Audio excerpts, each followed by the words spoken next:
Podcast Network Asia.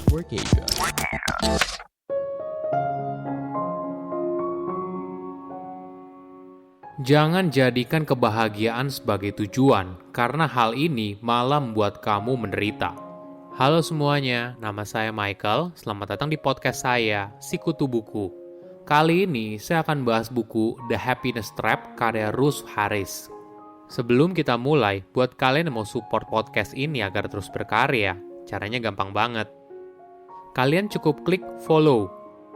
Dukungan kalian membantu banget supaya kita bisa rutin posting dan bersama-sama belajar di podcast ini. Buku ini membahas pengejaran kita atas kebahagiaan malah membuat hidup jadi menderita.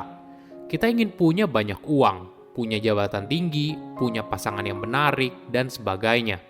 Hal ini mendorong kita berusaha untuk mengejar semua keinginan tersebut. Apakah ini salah? Enggak juga.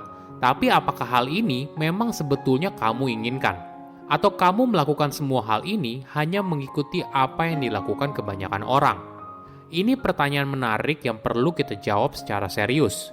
Jika tidak, kita hanya menghabiskan hidup mengejar sesuatu yang kita anggap dapat membuat kita bahagia. Penulis menyebut hal ini sebagai perangkap kebahagiaan. Saya merangkumnya menjadi 3 hal penting dari buku ini. Pertama, apakah harus selalu bahagia? Kebanyakan orang menganggap kebahagiaan merupakan keadaan alami yang harus dimiliki setiap orang. Bahkan kalau kamu cari di Google, hampir setiap orang berusaha mencari cara agar dirinya selalu bahagia. Apabila kamu tidak bahagia, maka berarti ada yang salah dalam hidup kamu. Pemikiran ini lalu mendorong seseorang untuk melakukan pengejaran kebahagiaan dan menghilangkan semua pemikiran yang negatif. Namun anehnya, semakin keras kamu mengejar kebahagiaan, justru kebahagiaan terasa semakin jauh dan malah membuat kamu menderita. Semakin kita berusaha menghindari kenyataan hidup manusia yang seringkali berkaitan dengan rasa sakit, maka kemungkinan besar kita akan kesulitan ketika perasaan itu muncul. Akhirnya, kita akan semakin menderita. Kenapa hal ini terjadi? Karena otak kita pada dasarnya tidak didesain untuk selalu bahagia. Melalui evolusi, pikiran kita berusaha melindungi diri kita dari bahaya. Itulah sebabnya kita selalu memberikan sinyal ketika ada potensi bahaya di sekeliling. Tidak jarang muncul pikiran seperti ini. Gimana kalau saya salah? Gimana kalau saya gagal? Saya tidak cukup baik, dan sebagainya. Pikiran ini muncul ketika kita mencoba melakukan sesuatu yang menantang atau bermakna. Nah, salah kaprahnya ketika kita merasa kalau kita perlu menghilangkan pikiran negatif tersebut untuk bahagia. Kita pun berusaha keras menekan pikiran itu setiap kali muncul dan menguburnya dalam-dalam. Apa yang terjadi? Ya mungkin saja pikiran itu hilang sementara, namun tiba-tiba muncul lagi. Inilah yang harus kita sadari. Kebahagiaan bukanlah kondisi standar atau normal setiap manusia. Ini adalah keadaan yang memberikan kamu perasaan yang menyenangkan. Tapi kamu harus ingat, perasaan bahagia itu akan datang dan pergi, sama halnya dengan perasaan yang lain. Perasaan bahagia tidak harus selalu muncul, namun ketika perasaan ini muncul, pastikan untuk merayakannya.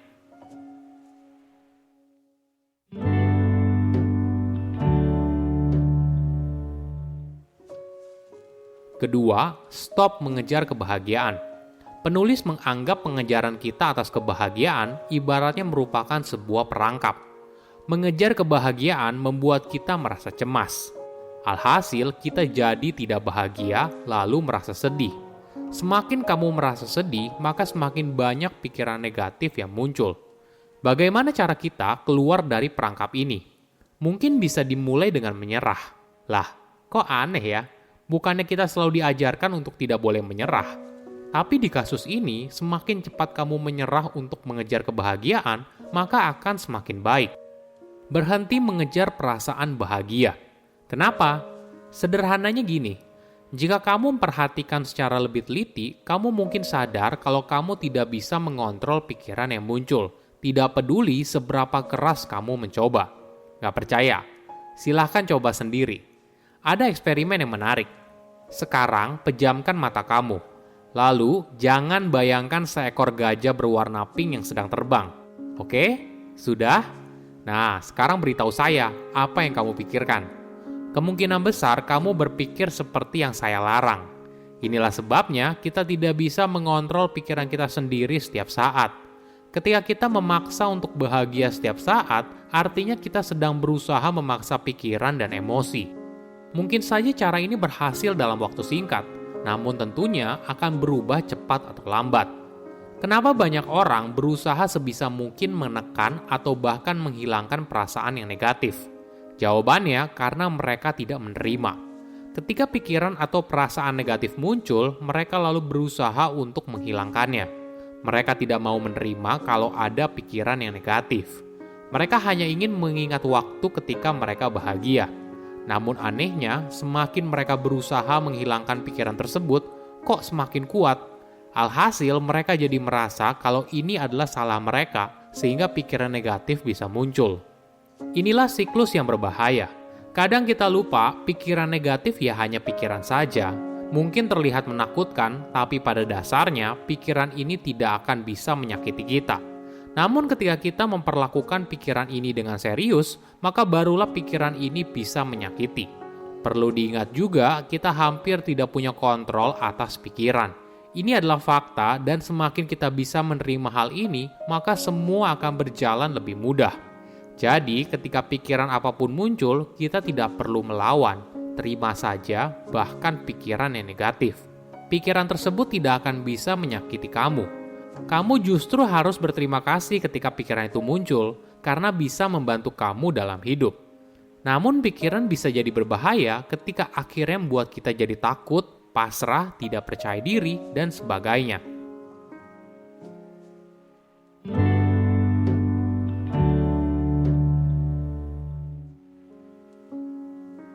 Ketiga, keluar dari perangkap kebahagiaan. Bagaimana cara kita untuk keluar dari perangkap kebahagiaan? Penulis memberikan 3 tips yang menarik: mindfulness, values, dan action. Pertama, mindfulness. Keahlian manusia untuk bisa berada di momen ini saat ini, menyadari perasaan dan pikiran yang muncul. Ingat, kita tidak bisa mengontrol pikiran apapun yang muncul, tapi kita bisa mengontrol respon kita terhadapnya. Berhentilah melawan emosi tersebut, sadarilah, terima, dan perhatikan pikiran itu datang dan pergi. Kita tidak akan selalu bahagia, dan itu adalah hal yang normal. Kedua, values. Nilai apa yang kamu anut? Apa hidup yang kamu inginkan? Apakah kamu ingin menjadi direktur utama, atau punya bisnis dengan omset puluhan miliar rupiah per bulan? Keputusan yang kamu ambil tentu saja ada resikonya. Ada konsekuensi yang harus kamu bayar. Contoh mudahnya adalah waktu untuk dirimu sendiri dan orang sekitar. Ingat, kita tidak perlu melakukan apa yang masyarakat inginkan, harus jadi orang sukses, harus punya ini, harus punya itu. Coba pikirkan apa yang benar-benar penting dalam hidup kamu. Gak masalah kok apabila kamu hanya ingin jadi karyawan biasa, pulang tepat waktu, dan bisa makan malam setiap hari bersama keluarga. Nilai yang kamu anut akan menjadi kompas yang mengarahkan hidup kamu ke arah yang kamu inginkan. Ketiga, action. Setelah sudah tahu apa nilai yang kamu anut, cobalah usahakan ambil action yang sesuai. Kita harus tahu kapan harus bertindak, kapan harus diam. Misalnya ketika ada pilihan. Nah, sebelum kamu bertindak, tanyakan dulu, apakah tindakan yang kamu ambil sejalan dengan nilai yang kamu anut? Apakah tindakan ini mendekatkan saya pada tujuan besar yang saya inginkan? Oke, apa kesimpulannya? Pertama, hidup tidak selalu bahagia. Kebahagiaan bukanlah kondisi standar atau normal setiap manusia. Ini adalah keadaan yang memberikan kamu perasaan yang menyenangkan. Tapi kamu harus ingat, perasaan bahagia akan datang dan pergi, sama halnya dengan perasaan yang lain. Perasaan bahagia tidak harus selalu muncul, namun ketika perasaan ini muncul, pastikan untuk merayakannya. Kedua, stop mengejar kebahagiaan. Mengejar kebahagiaan membuat kita merasa cemas. Alhasil, kita jadi tidak bahagia lalu merasa sedih. Semakin kamu merasa sedih, maka semakin banyak pikiran negatif yang muncul. Ketiga, pikiran negatif muncul itu nggak apa-apa. Kita hampir tidak punya kontrol atas pikiran. Ini adalah fakta dan semakin kita bisa menerima hal ini, maka semua akan berjalan lebih mudah. Jadi ketika pikiran apapun muncul, kita tidak perlu melawan, terima saja, bahkan pikiran yang negatif. Pikiran tersebut tidak akan bisa menyakiti kita, namun pikiran bisa jadi berbahaya ketika akhirnya membuat kita jadi takut, pasrah, tidak percaya diri, dan sebagainya. Saya undur diri, jangan lupa follow podcast Sikutu Buku. Bye-bye. Halo, gimana episode barusan? Semoga suka ya. Abis ini mau nggak dengerin cerita seru dari Dewa-Dewi Yunani? Nah, pas nih, buat kalian para pecinta mitologi Yunani, langsung aja mampir ke podcast Mitologi Santuy. Di sini kamu bisa dengerin cerita-cerita dari mitologi Yunani yang seru, tapi dibawakan secara santai. Jadi nggak bakalan bosen. Ditunggu ya di podcast Mitologi Santuy.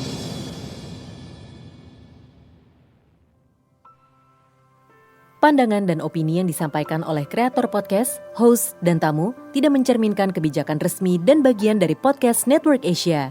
Setiap konten yang disampaikan mereka di dalam podcast adalah opini mereka sendiri dan tidak bermaksud untuk merugikan agama, grup etnik, perkumpulan, organisasi, perusahaan, perorangan, atau siapapun dan apapun.